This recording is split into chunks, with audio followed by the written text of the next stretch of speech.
Welcome back to my channel, Sam the Waterman.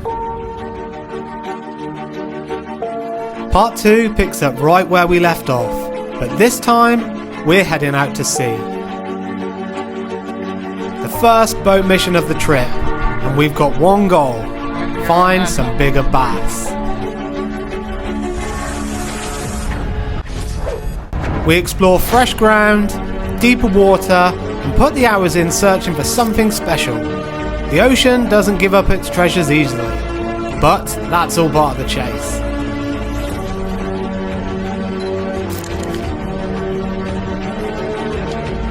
In the second part of the episode, I invite an old mate to join me.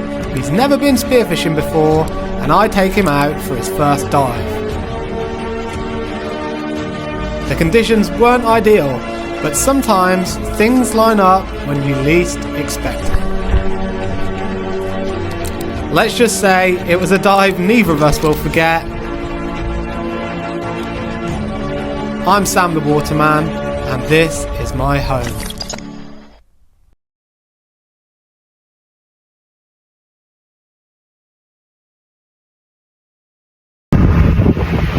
So this is a pretty interesting trip out. Going spearfishing via ferry. Oh, I've got 7 mil on today because I was a bit cold last time. There's Aaron again. Go hopefully get a bit more quality this time, not quantity. Try and get a couple bit of bigger bass maybe. See how we go. Today's whip. Got to check how the build works. Managed to borrow a little rib. Big thank you to the ferry company for letting us borrow it. Doesn't have an anchor at the moment, but we're about to put one on. It's okay. Cheers mate, thanks very much.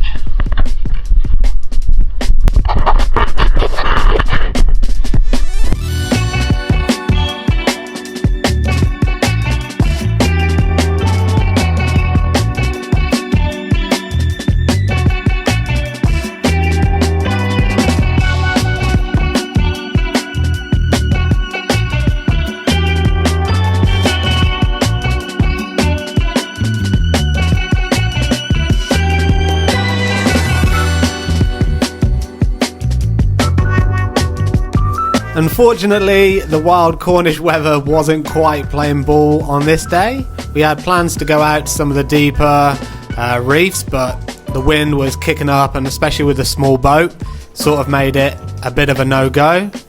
So we pretty much just hit our local shore diving spot via boat. Found this nice patch of reef holding some good pollock.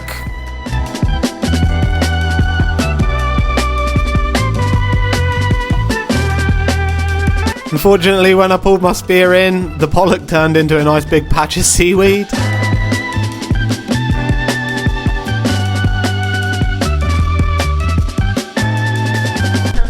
just stuck in the kelp. Huh? They just swimming all there in the kelp. Sorry bro, what did you say? Huh? What did you say? You see them swimming around or in the kelp? I keep seeing them like from the surface. And then like I was on the bottom and 2 big ones come behind me. And I like turned to like shoot them and they're just gone. Dead here. Yeah, not much.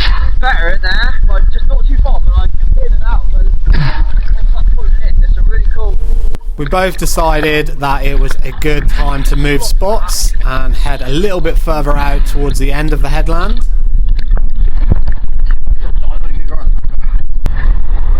Oh, I shot a big pollock. Huh? I shot a big pollock but it ripped off. Where? Out there?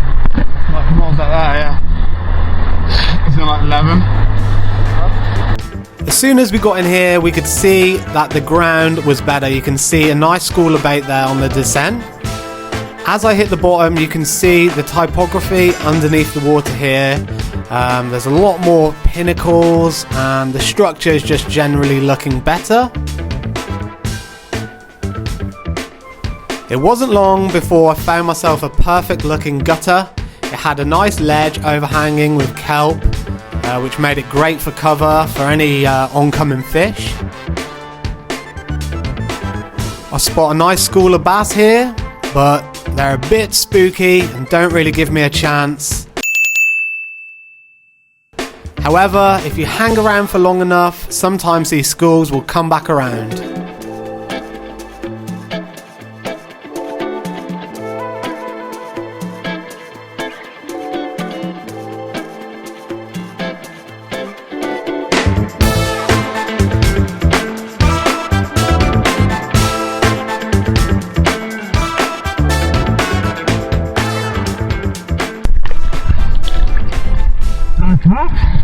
Lovely bass. Worth the wait. Is that big enough? Oh, yeah, what do you think? Nice, isn't it? I did dive and like a school of them came in and I spooked them. How many? I don't know, probably like 10. And I was like, no! I was like, I'll stay down there as long as I can. And like a small one came in, I was like, I'm pretty sure that's too small. And then like another big one come through and I was like, yeah, I'll do.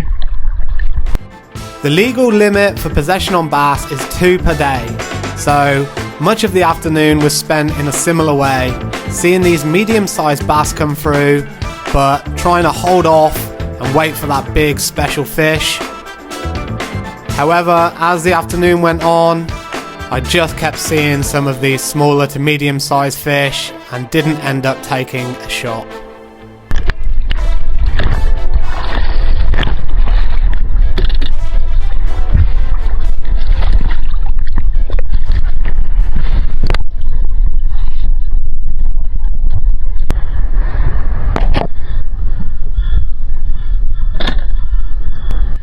Not a bad little dive again, a bit less fishy today, but we've got a couple of bass, nice big lobster I got, so yeah, can't complain really.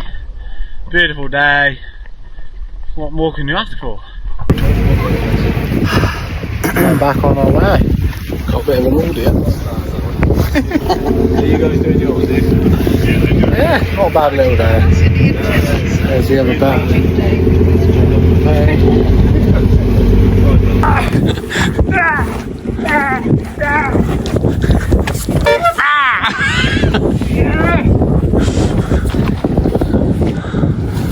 Oh, 7 mil.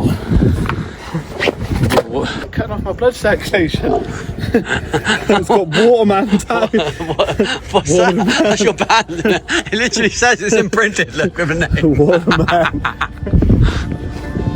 Our time in Cornwall started vanishing faster than we expected. Caught up in reunions with friends, long chats with family, and exploring the coast with my wife. Days blurred into evenings, and before we knew it, the trip was nearly over. But in the final stretch, my mum and sister surprised us with a stay at a beautiful seaside cottage. I took the chance to invite up an old mate, someone who'd never even tried spearfishing before. We geared up and went for a proper shore dive adventure to finish the trip right. Okay, ready to go. Pretty much. 7 mil of neoprene. Look at that. That's the house. There's the ocean right there.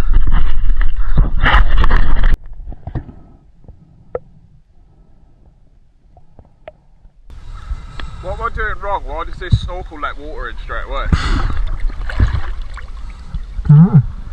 What am I doing wrong? This snorkel just lets water in straight away. Because Ross had never done any diving before, I thought we would try a different technique of spearfishing, stalking in the shallow waters. This is something that was my bread and butter back in the day. Swimming around in 2 to 3 meters of water, stalking in the seaweed, trying to stay as quiet and as stealthy as possible, and getting the sneak on fish. It's amazing to see the regeneration of habitat in this area. This seagrass didn't used to exist here 8 to 10 years ago. England have done a really great job of regenerating all the wildlife here in the area, increasing fish limits and decreasing bag sizes. It's a massive success story in my opinion. I can see the complete contrast from when I used to dive here to now. Hold on.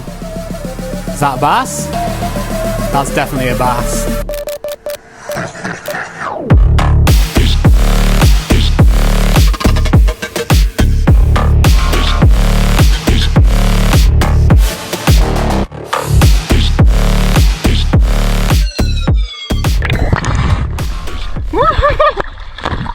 Beauty! I was literally just looking in like 2-3 meters of water, not even, yeah, 2 meters. And he's just cruising there on the sand. I was looking for flatfish.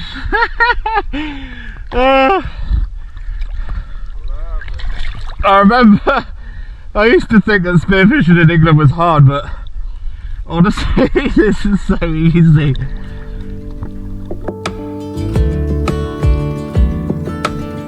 As we made our way out to the point, we started to look for some lobsters. Despite finding a few smaller ones, it was pretty hard going, to be honest.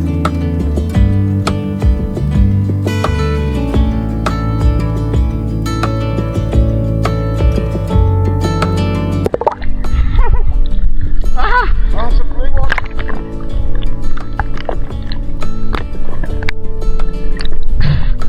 Really trying to do his best to nip me. Obviously he's a bit small, but pretty cool. Oh well, try and find your big brother. I stumbled across this really cool cave which I wanted to do a swim through. I thought I'd better check that the exit hole is big enough. Upon discovery, I'm realising that the exit hole is pretty small and tight. I make a pretty bad decision to swim down the exit hole to check it out and see if there's any lobsters in the bottom. I continue to go deeper into the hole despite my gut feeling that I'm making a bad decision. I can feel my right leg starting to get stuck, and here I realise that my right foot is actually jammed underwater.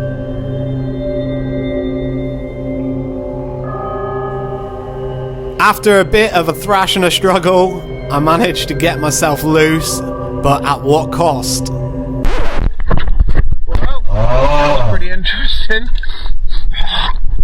Sorry about that. Yeah, sort of got a little bit confident diving in some of the holes and caves, and then proceeded to pretty much get stuck in one, and then, yeah, blew out my fins. So, it was an expensive dive, but let's get this other one off. Absolute beauty. I don't know how long it is or how heavy it is yet, but it's fat and juicy. You alright, Ross? Lovely. We swam a really quite a long way, probably, well, over a kilometre for sure.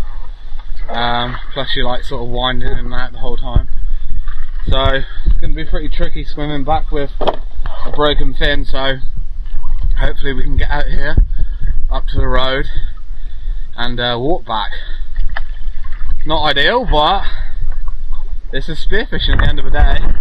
Yeah, I caught that lovely bass at the beginning, and then I wanted to catch a flatfish for Dad, which, like I say, they used to be the easiest thing to catch, but for whatever reason I can't find any today. Whether they're still here or not, I don't really know, but I know people that still catch them.